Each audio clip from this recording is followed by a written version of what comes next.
Halo semuanya, selamat datang di video Himti Tutor seri algoritma dan pemrograman.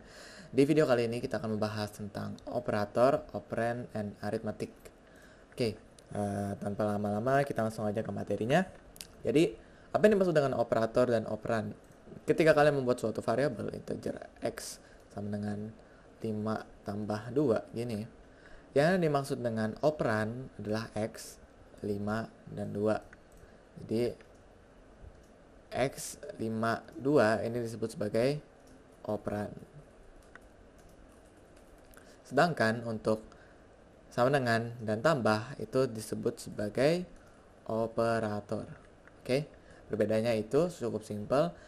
Untuk operator ada beberapa jenis operator yang bisa digunakan di bahasa C. Yang pertama ada assignment operator. Di sini udah kita langsung gunain ya. Assignment operator itu pakai sama dengan. Assignment operator itu maksudnya apa sih? Assignment itu artinya kan kita memasukkan sebuah value ke dalam suatu variabel. Itu disebut sebagai assignment. Yang selanjutnya ada arithmetic operator. Arithmetic operator adalah operasi aritmatika ya, bisa tambah, bisa kurang, bisa bagi, bisa kali. Ini persen namanya modulo, plus plus increment, minus minus decrement, lalu kurung. Mungkin untuk plus, minus, bagi, kali, dan juga tanda kurung ini kalian bisa gunain kayak biasa aja ya. Kayak ketika kalian menggunakan matematika, seperti matematika biasa aja kayak gini. Jadi nggak bakal dibahas secara mendalam di video kali ini. Yang gue mau bahas di video kali ini adalah ini. Jadi operasi modulo, mungkin beberapa kalian nggak tahu apa sih operasi modulo. Modulo ini adalah operasi yang mengoutput nilai sisa dari suatu pembagian. Contohnya kayak gimana? Contohnya begini. 5 dibagi 2 ya. Kita coba dulu. Printf persende aja. Oke. Persende dari sisa.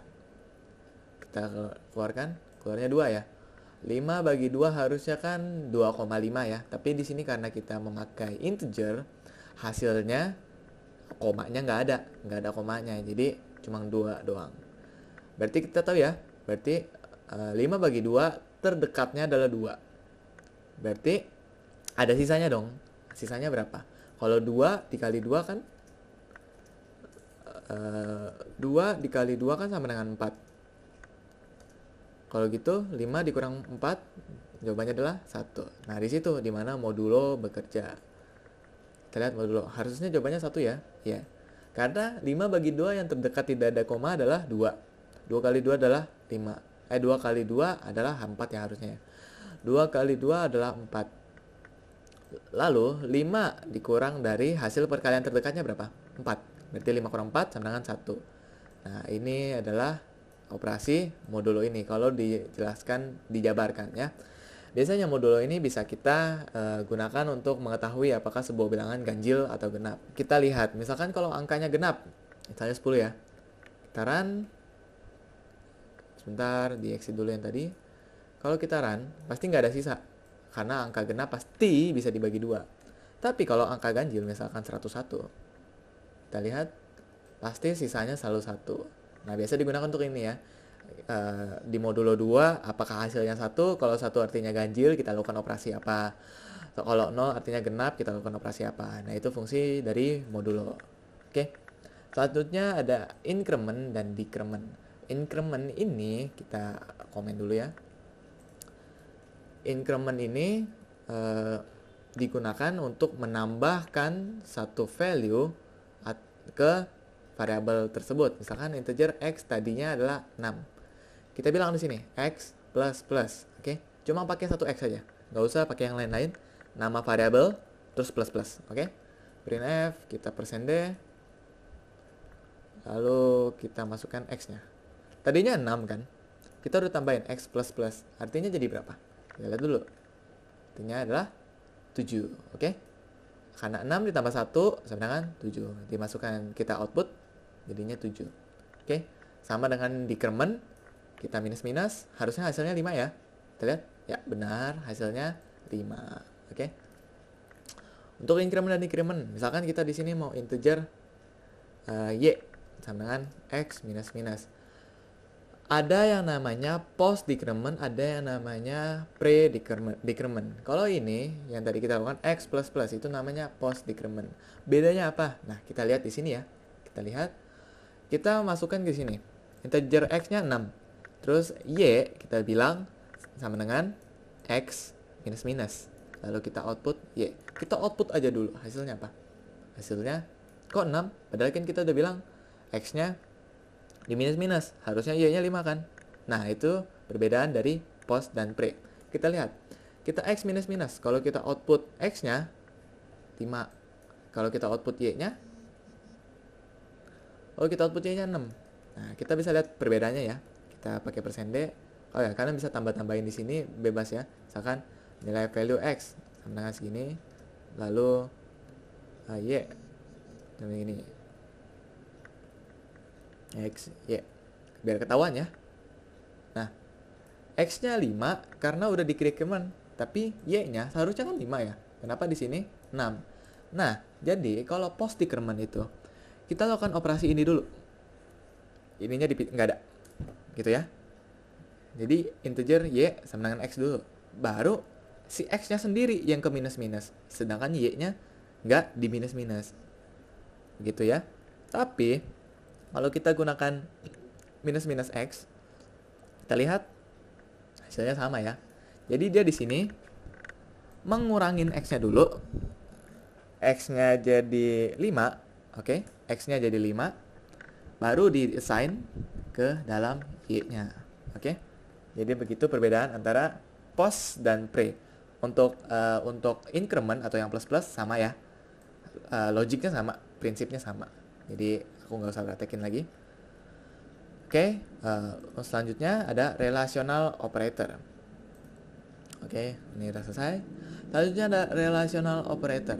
Nah, relational operator ini biasa digunakan untuk conditional statement yang nanti akan kalian pelajari di video yang akan membahas tentang selection, repetition, segala macamnya ya. Oke, jadi relational operator ini adalah suatu relasi yang menghasilkan nilai 0 atau 1. Di C, nilai 1 atau 0 itu 1 bisa dianggap true. Biasanya 1 ya, atau lebih dari, pokoknya angka selain 0 itu biasanya dianggap true. Tapi kalau nilainya 0 itu dianggap sebagai false. Oke. Kita coba printf, kita persen D, jangan lupa petik 2-nya, persen D dari x 5 ya. Kita lihat dulu. 5 sama dengan 5. Oh ya, titik koma jangan lupa. 1 ya. Kita bilang. Di sini dia bilang true. Nah, apa sih arti dari sama dengan ini? Sama dengan ini artinya adalah ini sama ini. Nilainya, value-nya sama dengan ini. Gitu. Harusnya kan pakai sama dengan biasa ya. Tapi sama dengan udah dipakai untuk operasi assignment. Jadi kita pakainya sama dengan untuk membandingkan antara ini sama ini, sama nggak sih? Oh ternyata kalau sama outputnya 1 ya. Kita lihat apakah 5 sama dengan 6? 0 ya, artinya salah nih, 5 nggak sama dengan 6 gitu. Kita telusuri sisanya. Misalkan 5 tidak sama dengan 6. Apakah 5 tidak sama dengan 6? Nggak sama ya. Kok? Karena kan nggak sama. Berarti statement ini true ya. Harusnya nilainya 1. Kita lihat 1. Karena 5 nggak sama dengan 6. Oh bener dong, 5 nggak sama dengan 6. Ya udah, outputnya 1 atau true. Oke. Kalau sama justru 6 tidak sama dengan 6. Apakah 6 tidak sama dengan 6? Salah ya. Karena 6 itu sama dengan 6, bukan tidak sama dengan 6. Kita output, pasti nilainya 0. Ya, pasti 0, oke? Selanjutnya, ada kurang dari. Sama ya, kayak matematika ini. Apakah 6 kurang dari 6? Pasti enggak, 0. Oke?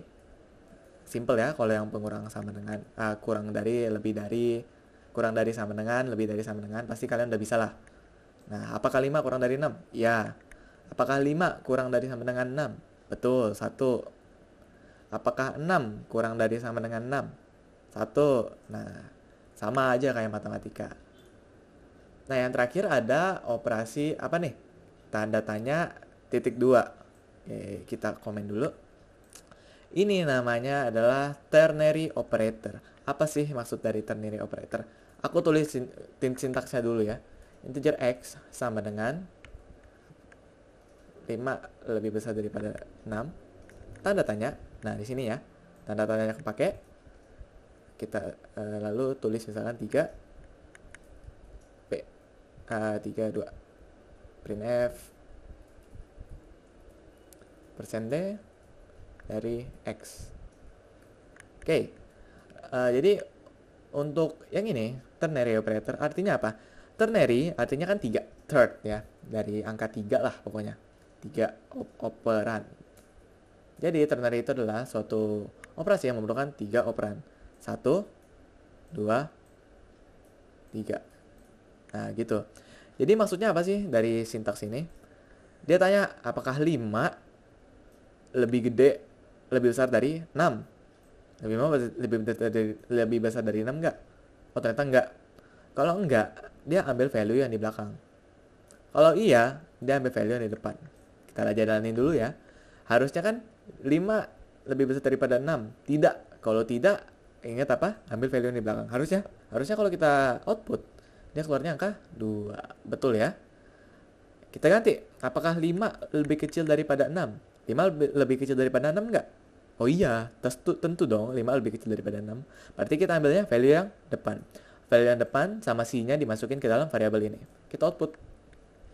Oh, 3. Berarti nilainya true. Ingat aja, cara pakai relational operator yang ini adalah di sini conditional statement. Conditional statement kalian akan pelajari lebih lanjut di nanti ya selection. Lalu tanda tanya. Kalau true atau nilainya benar, kayak tadi ya, kalau 1 ambilnya ini. Kalau false atau salah, ambilnya yang ini. Lalu operasi depannya dimasukkan ke sini, ke dalam variabel x-nya. Oke, cukup sederhana, cukup simple dan mudah dimengerti ya. Oke, selanjutnya ada logical operator. Nah, logical operator ini adalah juga termasuk ke dalam conditional statement ya, biasanya dipakai untuk conditional. Kita coba kita printf lagi, printf. Kita untuk mengetahui benar atau salahnya kita pakai %d aja ya, biar kelihatan 0 atau 1. Oke, kayak tadi 5 lebih kecil daripada 6. Harusnya apa? Harusnya 1 ya, benar, 1. Nah, kita tambahin lagi. 5 lebih kecil daripada 6. Nah, ini kalau misalkan kalian udah belajar mengenai logical gitu, ini atau di discrete ya, ini biasanya or atau kalian mungkin yang pernah belajar logical gate, ini or-nya sama fungsinya. Nah, kalian bisa lihat table logical operator nanti di link di deskripsi ya. Kalian bisa cari sendiri atau di Google gitu, ada banyak kok. Lalu 5 kurang daripada 6 dan atau 3 kurang daripada 6. Kita lihat 1. Nah, maksudnya di sini apa? Aku jelasin dulu ya. Aku buka notepad. Nah, jadi 1 atau 1 itu outputnya 1. Ini ada tabelnya sendiri. Harusnya kalian belajar di matematika discrete ya. Aku nggak bakal jelasin secara mendalam atau gimana. Aku ngasih overview aja. Jadi kalau 1 atau 1 itu akan menghasilkan 1. Jadi kalau ini benar, ini juga benar, hasilnya 1 atau benar outputnya. Kita coba, ini aja kita bikin salah. 6 kurang daripada 6 kan salah ya. 5 kurang daripada 6 benar. 6 kurang daripada 6 salah ya. Berarti 1 atau 0 ya, harusnya kita tidak tahu, pasti 0 jawabannya. Hasilnya apa? Kita lihat. Hasilnya 1. Tetap 1. Oke, berarti kalau logical operator yang ini, or, ini, garis-garis ini, simpelnya, ketika salah satu kondisinya itu benar, pasti outputnya 1. Pasti outputnya benar, gitu. Yang kedua, ada dan. Oke, dan ini operasi n ya. N, gitu. Mungkin kalian udah tahu kalau n itu 1 dan 1 hasilnya pasti 1. Tapi 1 dan 0 hasilnya hasilnya 0. Oke, kita lihat ya. Ini kan 1. Ini 0. 1 dan 0. Kita jalanin. Oh, 0. Bener ya logical operator ini. Nah, simpelnya untuk logical operator dan ini, yang ini harus bernilai 1, yang ini harus bernilai 1, baru outputnya 1. Kalau ada 1 aja yang nilainya 0, outputnya pasti 0. Gitu simpelnya. Oke? Oke, untuk ini operasi negasi ya. Aku nggak pernah coba aku coba dulu ya. Apakah bisa? Aku kurungin dulu, biar ini dioperasiin dulu, baru kita pakai tanda seru. Oh, bisa ya. Jadi di sini maksudnya apa? Kalian udah tahu ya? Ini operasiin dulu, karena ini ada di dalam kurung. Oh ya, ini namanya precedence. Di C juga ada precedence. Jadi urutan operasi mana yang dikerjain lebih dahulu, itu nanti ada di link di deskripsi di bawah. Ini ada linknya ya, kalian bisa cari sendiri. Atau kalian klik link yang ada di deskripsi. Oke? Jadi dikerjain dulu yang di dalam kurung.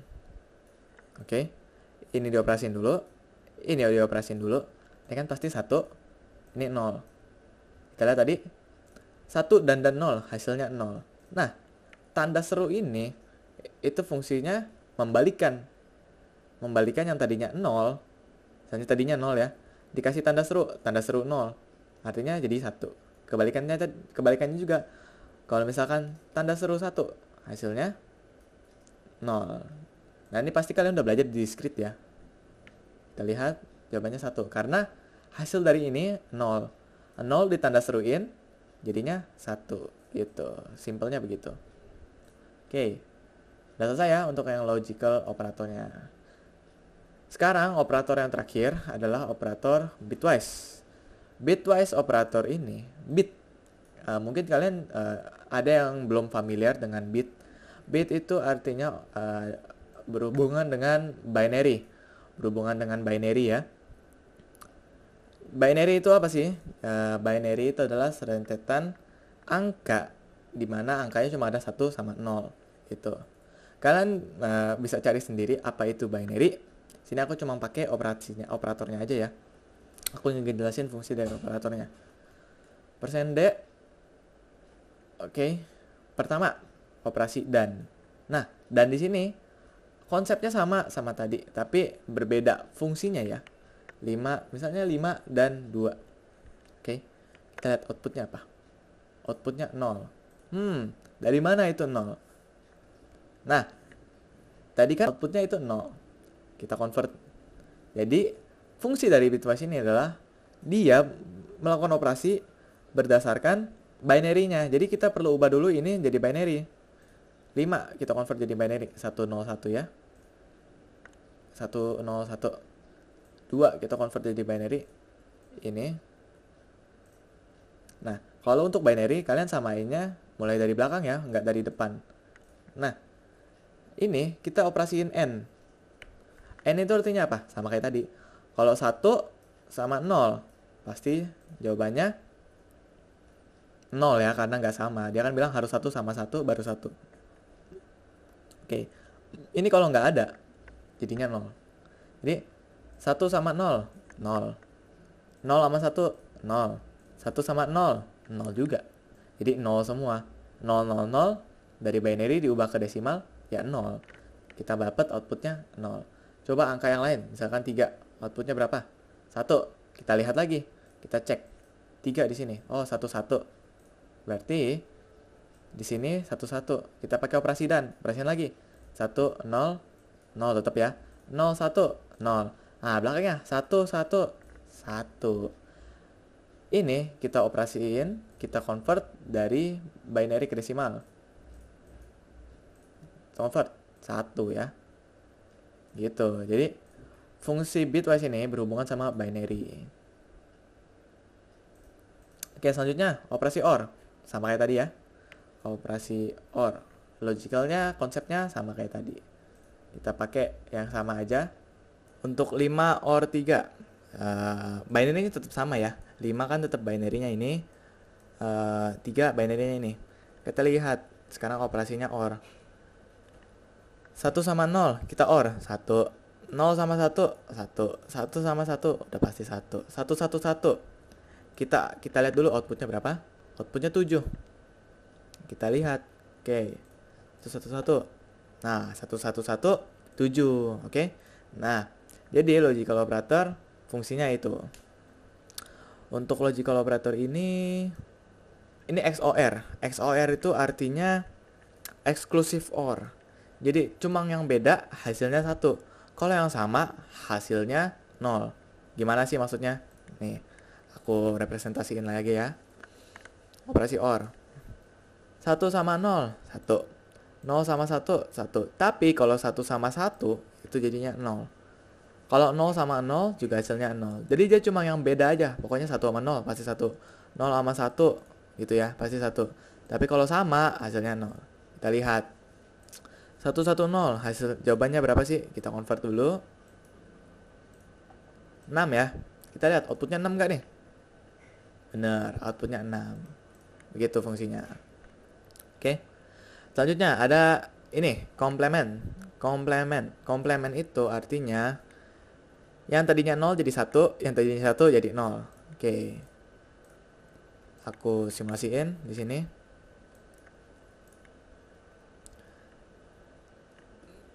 Kita komplement. Tadinya 1 jadi 0, 0. Tadinya 0 jadi 1. Nah, begini ya hasilnya. Kita cek, berapa sih ini sebenarnya? 2. Kita run, apakah hasilnya 2? Oh, error ya. Nah, tadi ada error ya. Harusnya dia keluarnya adalah 2, ini binary 2 ya. Tapi ternyata keluarnya minus 6. Keluarnya minus 6 ya. Kenapa? Karena di sini dijelasin ada yang namanya overflow dan segala macamnya. Ini nggak terlalu dipakai ya sebenarnya. Jadi kalian bisa skip aja. Tapi kalau kalian mau cari tahu, linknya nanti aku kasih di deskripsi di bawah. Oke? Oke, ini kita skip aja nggak apa-apa. Karena aku juga selama algoritma dan pemrograman nggak pernah pakai operasi ini ya. Cuma dia ada, ya cuma nggak dipakai gitu. Selanjutnya ada ini operasi sisa 2 ya. Shift left dan shift right. Oke. Printf dari persen %d untuk operasi 5 yang kita shift left. Oke, 5 kita shift left. Shift left berapa kali? Misalnya shift left 2 kali. Titik komanya jangan lupa ya. Jadinya 20. Dari mana tuh? Nah, maksud dari operasi ini adalah 5. 5 berapa sih tadi? Di binary-nya. Jadi kita ubah dulu ya dari desimal ke binary. 5. Binary-nya 1, 0, 1. Kita shift left maksudnya apa? Artinya angkanya digeser ke kiri dengan ditambah angka 0. Jadi shift left 2 kali. Oke, ini shift left pertama. Shift left pertama jadinya 1, 0, 1, 0. Shift left kedua 1, 0, 1, 0, 0. Nah, ini adalah angka binary untuk 20. Nah, bener ya? Gitu. Atau misalnya kita mau shift leftnya cuma sekali. Hasilnya berapa? 10. Dapat dari mana? Angka ini. Karena ini tadi hasil dari shift left 5 1 kali. Nah, gitu. Kita lihat. Oh, ini angkanya 10. Bener ya? Berarti shift left itu fungsinya apa? Menggeser angka binary-nya ke kiri berapa kali gitu. Di sini berapa kalinya gitu. Untuk shift right konsepnya mirip. Shift right. Bedanya apa? Bedanya dia akan gesernya ke kanan ditambahin angka 1. Gimana? Coba kita lihat. Angka 5 tadi kan 101 ya? 101.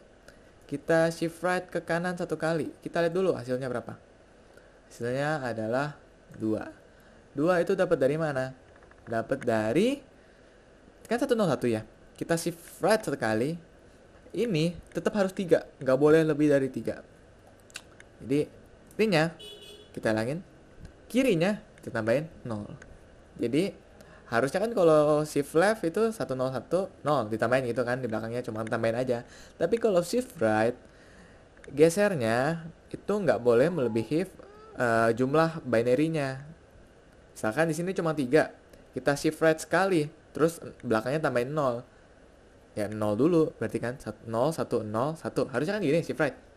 Tapi karena cuma boleh 3, yang paling belakang dihapus. Gitu. Oke. Kita coba shift right 2 kali. Shift right 2 kali harusnya jadi 001. Oke. Kita lihat 001 ini binary untuk 1 ya. Oh, masih 1. Kita jalankan. Nah, hasilnya 1. Oke. Untuk operator udah cukup ya segitu. Udah banyak banget tadi operasinya. Kalian bisa lihat precedence-nya ada di link di deskripsi di bawah, sama tadi tentang mengenai bitwise. Aku mau kasih tips aja ke kalian. Dari semua operator yang ini semua kepake. Dan untuk ini kadang ada soal yang minta pakai ini, atau pakai ini. Ketiga itu, sisanya jarang banget, atau aku bahkan nggak pernah menghadapi soal yang memerlukan pakai ini, dan ini. Oke? Untuk kalian yang mau berlatih, melatih kemahiran kalian dalam bahasa C, kalian boleh buka website ini. Kalian di situ ada banyak banget latihan soal yang mirip dengan SOCS 1. Kalian bisa latihan di sana, latihan skill kalian agar SOCS 1-nya nggak begitu susah buat kalian. Oke? Begitu aja untuk video kali ini. Buat yang udah nonton, terima kasih dan sampai jumpa di video selanjutnya.